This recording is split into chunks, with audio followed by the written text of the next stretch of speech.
ao primeiro episódio do novo programa da Rádio Observador. Sejam bem-vindos ao Português Suave.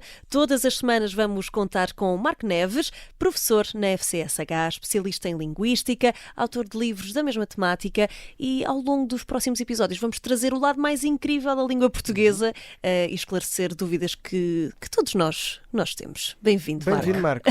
Como estás? Tudo bem? Tudo Entusiasmado? Bem. Para neste novo desafio, prontíssimo. Vamos falar da nossa língua, vamos falar também do que está por trás das palavras. Eu estou muito entusiasmado, é uma das coisas que gosto mais de fazer, é mesmo falar sobre isto. Sim, nota-se. Também não dissemos aqui, mas para além de todas estas coisas que o Marco é também uma estrela do TikTok. Uma estrela do TikTok, é verdade. Portanto... Sim, vou fazendo uns vídeos e vamos falando sobre estas questões, e agora na rádio, porque é uma coisa que eu gosto muito, porque sempre, desde criança, que tenho esta, não sei bem porquê... É magia. Aquele fascínio. Sabem melhor do que eu, não é? Sim, claro. Sim, bem sei, bem conheço esse bichinho da rádio. Muito bem, Marco, este programa está dividido em 3 segmentos. A língua nas notícias, em que vamos analisar ao máximo uma palavra que tenha estado em destaque durante a semana. O outro segmento é o mapa da língua, em que vamos falar das muitas expressões que a nossa língua tem, um pouco por todo o país. E, por fim, os mitos da língua, em que vamos desmistificar erros que demos a vida toda. Na verdade, a verdade é essa, que não sabíamos que estávamos a dar esses erros. Portanto, Marco, se calhar vamos começar com a língua nas notícias.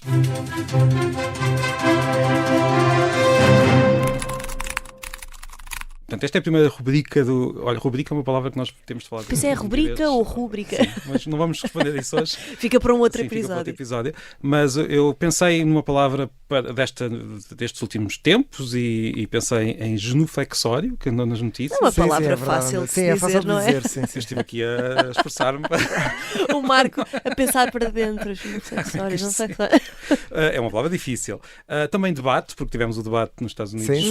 Pensei também em fugitivos, porque andámos a falar de fugitivos durante os últimos tempos, mas depois acabei por questões também muito pessoais, ao ir pôr os meus filhos à escola, pensei que se calhar era uma... Regressa às aulas, sim, regressa às aulas. Faz é sentido, notícia regular. Todos os anos temos esta notícia em setembro e, portanto, pensei para a primeira palavra que vamos falar hoje mesmo, da palavra escola, e vamos ver qual é que é a origem desta palavra, que é talvez surpreendente para os nossos Por favor, esclarece-nos, então, tu saberás melhor que nós a origem. É surpreendente porque a palavra tem origem no grego antigo e queria dizer no início tempo livre, que é precisamente aquilo que para os miúdos... E que os miúdos não têm neste momento na escola. Exatamente, não têm. Ao mesmo tempo, a verdade é que ainda às vezes o meu filho mais velho tenho 2 filhos, um de 11 anos e outro de 6, e o mais novo ainda vai sem qualquer problema, mas o mais velho às vezes hesita um pouco, digamos assim. É normal, é da idade, e eu digo-lhe, então, mas também vais para o recreio, vais ter com os teus amigos, já não os vês se calhar há algum tempo, e a verdade é que a escola também é muito tempo livre, e começou como tempo livre, o tempo onde se conversa, onde nós conversamos uns com os outros. Depois de conversarmos uns com os outros, começamos a aprender e a ensinar, a filosofar. Isto na Grécia Antiga não tinha essa inclinação.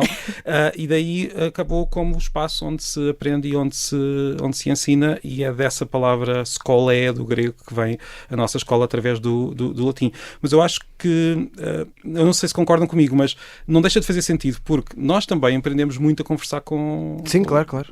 Com os amigos no recreio. Seja na escola todo aquele espaço da conversa vem a luz, não é? Sim.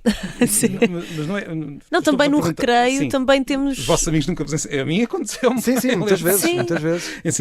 Aprendemos muito sobre eu aprendi a jogar a bola toda no a escola, seja em modalidade aulas. Às vezes até aprendemos mais coisas em certos dias. Sim, no recreio das aulas. Do que na escola, do que nas aulas.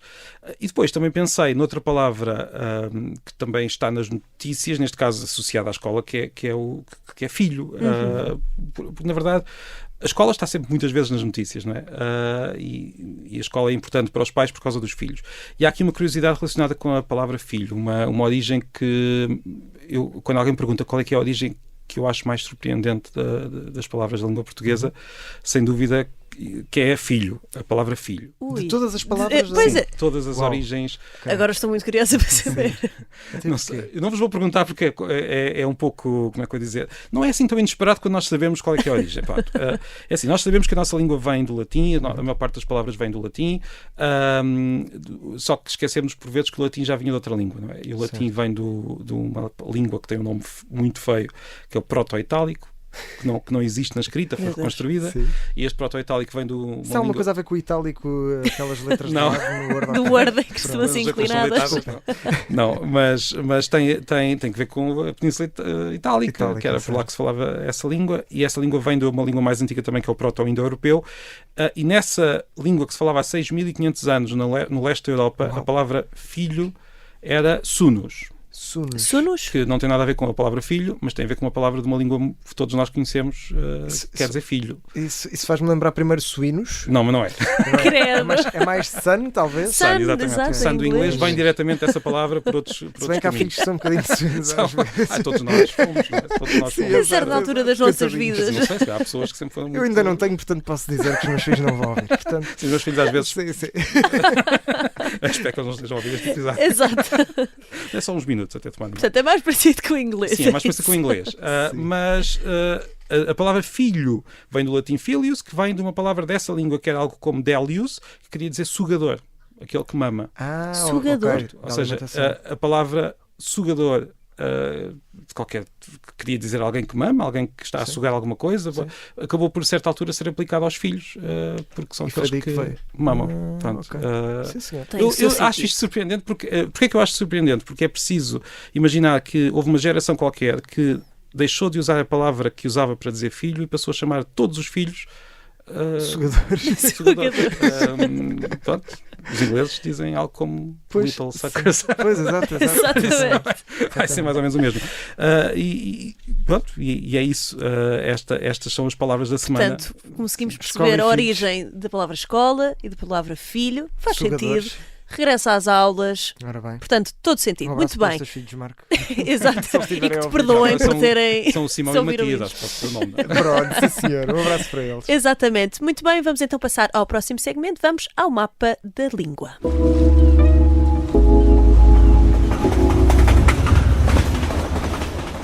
Marco, vamos lá. Mapa da língua. O que é que vamos desconstruir hoje? Vamos viajar até onde? Vamos- Sim, olha, vamos viajar até ao Minho. Vem lá para cima. Sim, eu não sou do Minho, sou aqui Peniche. aqui Um abraço perto. para o Minho. Exato. Se nos estiverem a ouvir domingo. E não é só a única zona. Nós sabemos que as palavras mudam pelo país fora e há palavras diferentes em todo o país. E é engraçado, eu não sei qual é que é a vossa experiência, mas normalmente nós, a certa altura da vida, descobrimos que as pessoas não falam todas da mesma maneira. Não sei. Sim. Eu descobri muito cedo porque os meus avós são de Trás-os-Montes e Pois eles então, têm expressões sim. muito giras. Se calhar até usam há- esta há- palavra que nós vamos falar hoje. É mas capaz, e algumas eu próprio passei a usar. Tens algum às exemplo vezes. já agora? Lembras-te de algum? Por exemplo, a minha avó fala muito do cosco. Cosco? O cosco pelo menos eles chamam lá na terra, é uma zona assim mais escondida, que é tipo o teu lugar seguro, onde estás ali, deitadinho, sossegado. Bem, Eu às vezes digo em casa, bem, vou para o cosco e vou ali para o sofá, Opa, vou-me olha, não tenho aninhar. nada Pronto, disso, há eu sou- palavras às vezes que. Sou de Lisboa, a família é de Lisboa. Nem sequer há Pronto, nenhuma não palavra, tenho se calhar, nada eu não destas estou a lembrar coisas. assim de uma palavra do português padrão, se quisermos não sei, que. não sei.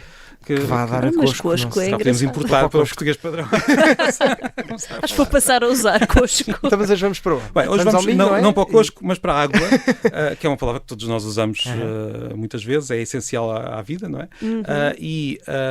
Há zonas do país, há pessoas.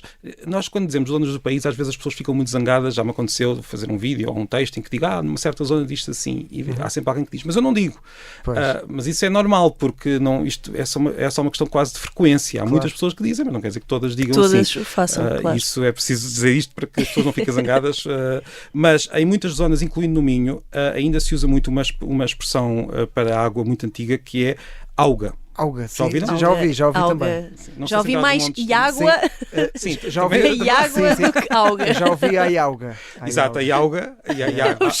A Auga. Também Isto eram só não sei quantas Vamos lá variantes. ainda vamos chegar a esse I que se mete ali na água para até ao fim do episódio de hoje. Mas o que se passa aqui com a Auga é que é uma forma que algumas pessoas consideram, bem, isto é um erro, alguém que não sabe dizer ou que troca que troca os sons. Mas a verdade é que este erro, entre aspas, é uma como é que eu ia dizer, um processo da nossa língua que é muito comum em muitas palavras. Nós também fizemos isso com feira, que era féria do latim, fizemos isso com sempre, que era semper do latim, fizemos isso com enjoar, que era enojar, faz sentido. Enojar. passou para enjoar. Faz sentido. E uma grande parte do país fez, uma grande parte, não digo que seja, não é a maior parte, mas uma parte do país, ou dos falantes, também fizeram com água e já há muito tempo.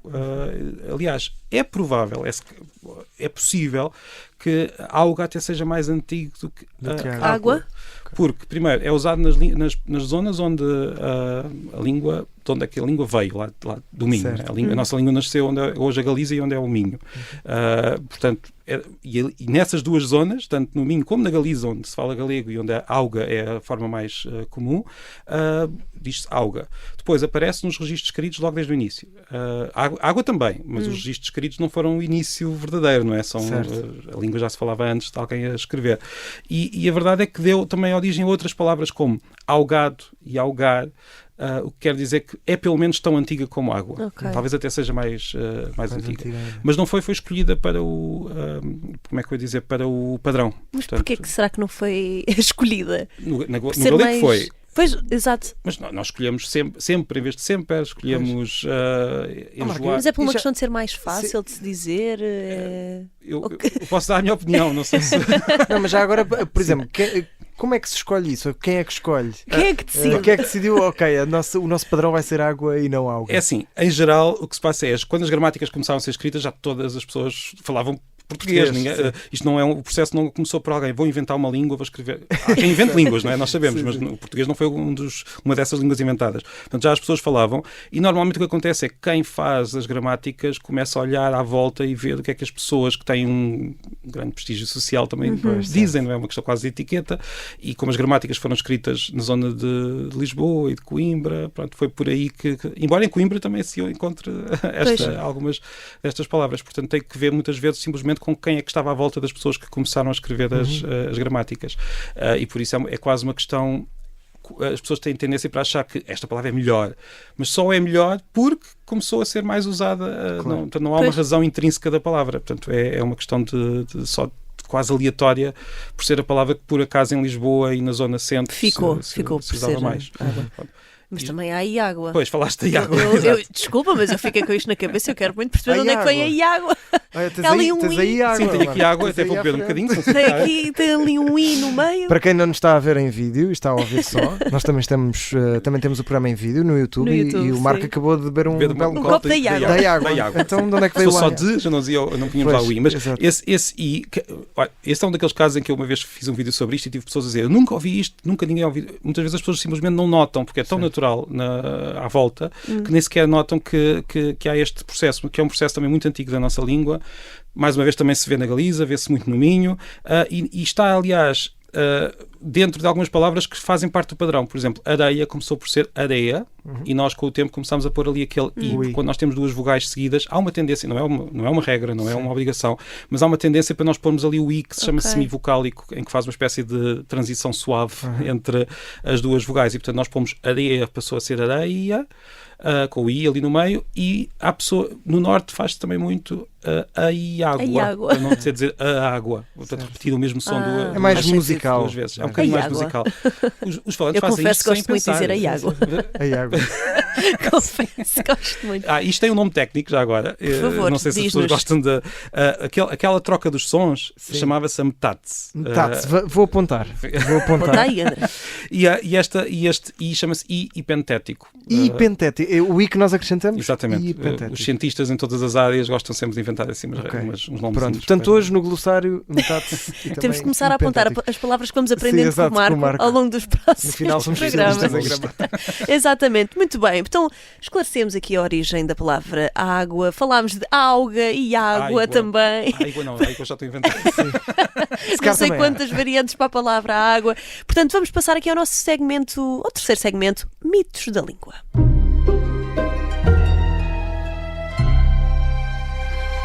Marco, mitos da língua.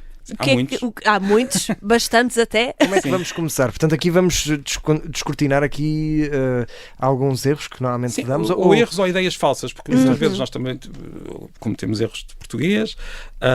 Vamos falar disso. Vamos falar também de ideias que as pessoas têm e que pensam que é assim e afinal se calhar a língua é de outra maneira. Sabe? Exato. E já agora, acho que nós podemos receber... Podemos, sim, senhor. Podemos que é que as pessoas podem receber dúvidas através do e-mail ouvinte@observador.pt. E nós vamos tentar responder. Sintam-se à vontade para esclarecer dúvidas. Mas não Falem connosco. Não enviem de madrugada, que não vamos responder de madrugada. Enviem ali da parte da tarde. 9 às 5. Sim, 9 às 5. Nós respondemos àquelas... Bem, se forem muitas, cá não vamos responder a todas. Sim. Vamos tentar o nosso melhor para conseguir chegar. Pronto, hoje não é uma resposta a nenhuma pergunta, porque ninguém faz ideia que nós vamos fazer isto, não é? Mas tem que ver com uma expressão da nossa língua que é mal e porcamente. Já falámos de suínos hoje, não é? Portanto, hoje está tudo muito ligado. Faz sentido. O mal e porcamente é uma expressão que nós usamos com muita frequência, é relativamente frequente na nossa língua e é vítima, entre aspas, de um mito que, por acaso, não é um mito popular. Hoje começamos com um mito um pouco estranho. É um mito que está nos livros de português e nos livros sobre a gramática, em que aparece com muita frequência. E se pesquisarem na internet vão encontrar certamente páginas a dizer que isto é um erro e que deveria ser mal e parcamente. Então, até te vou dizer mais, Marco. Eu só escrevi mal e a primeira hipótese de pesquisa que aparece é mal e parcamente. Parcamente. As pessoas vão pesquisar para ver se é assim ou não. Agora, se nós formos pesquisar o número de vezes que cada uma das expressões é usada, mal e porcamente, é muito mais usada. Mas isso não quer dizer nada, quer dizer, claro, não é uma questão só estatística. Podia ser muito mais usada, mas começou por ser uma e depois transformou-se. Há o caso da ovelha ranhosa, que muitas pessoas dizem ranhosa, e que começou por ser a ovelha runhosa. E que depois houve aqui uma deturpação, aquilo que nós chamamos corruptela, portanto, corrompeu-se. Mais uma que estamos a aprender, corruptela. Sim, embora corruptela, na verdade, quase todas as palavras que nós dizemos são corruptelas de palavras mais antigas, não é? Mas sim, corruptela é uma expressão que nós dizíamos de uma maneira e de repente começámos a dizer de outra, gastou-se, não é? Gastou-se com o tempo. Agora, mal e porcamente, há muitas pessoas que dizem que é uma corruptela de mal e parcamente, só que depois, quando nós vamos investigar um pouco mais a fundo, se pusermos o chapéu Sherlock Holmes e vamos investigar, o que nós encontramos é que é algo curioso. Mal e porcamente aparece primeiro, muitas décadas antes de mal e parcamente, aparece no início do século XIX, numa revista que se chamava O Investigador Português da Inglaterra. Eu fui ver isto para não dizer que eu estou a inventar. Né? A tua biblioteca é gigantesca, não é? Bem, eu não tenho isto na minha biblioteca. Incrível. Eu encontrei, porque felizmente nós temos recursos bons hoje em dia. Isso, é? Temos os chamados corporalinguísticos, temos, ou seja, que são conjuntos de muitos textos publicados ao longo do tempo. Temos também acesso, por exemplo, à Biblioteca Nacional, tem muitas obras. Tem estes arquivos gigantes. E é uma daquelas coisas que nós nem temos bem noção de como mudaram nas últimas décadas. Há 100 anos, uma pessoa que investigasse a língua tinha mesmo de investigar fisicamente em papel. E continuamos a fazer isso, claro. Sim, é importante. Mas agora temos também uns recursos que permitem, às vezes, também acabar com alguns destes mitos que surgem, que estão repetidos muitas vezes, mas não têm... Ou seja, mal e parcamente só aparece muito depois no Brasil, numa gazeta jurídica, e depois, umas décadas depois, começa a surgir em vários livros esta ideia de que mal e parcamente era a versão mais antiga. Portanto, foi um mito que alguém... alguma ideia que alguém escreveu. Mas podemos usar mal e parcamente? Assim, olha, eu sempre disse mal e porcamente. Eu também disse porcamente. Vamos continuar a dizer porcamente. Vou continuar a dizer. Se alguém quiser usar mal e parcamente para querer dizer que alguma coisa é feita mal e de forma parca, que é uma expressão muito rara, para dizer a verdade, não há nada que nos impeça. Agora, o que é um erro é acusar outra pessoa de estar a falar mal por dizer mal e porcamente. Portanto, quando na verdade é a expressão mais antiga. Portanto, este é um daqueles mitos que eu parece assim um pouco estranho, porque é um mito que não é popular, mas é, como eu disse há pouco, mas é um mito dos próprios livros sobre a língua portuguesa. Ora bem. Mas engraçado foi Também tu sei. procurares no Google e logo Sim, a primeira coisa. aparece logo. E Sim. com várias pesquisas. Mas porquê que aparece? Porque as pessoas dizem, mal e porcamente, há sempre alguém que vai dizer, é um bocadinho como nos cafés, quando às vezes nós dizemos eu queria um café. E alguém diz, Queria, já "Eu não quero." quero. E isto é uma correção, neste caso, um pouco mais de algumas pessoas que falam sobre a língua, que também fazem esta correção e vai logo a pessoa procurar, mas será que essa pessoa tem razão ou não? E é por isso que está no Google. Olha, para mais dúvidas, não esquecer, portanto, podem enviar as perguntas e as É isso dúvidas mesmo. sobre a língua portuguesa aqui para o Marco Neves. ouvinte@observador.pt. Um E dia ainda- sim. havemos de ver também a arroba, Marco. Arroba é uma. Não diga já. Não diga já. Spoiler. Dá para um episódio. Dá para episódio. Sim, sim. É isso mesmo, Marco, muito obrigada. Obrigado. Este foi o primeiro Português Suave. Não se esqueça, mais uma vez, enviar dúvidas, questões para ouvinte@observador.pt. Nós voltamos para a semana. Marco, Para a até lá. semana. Até para a Obrigado. semana.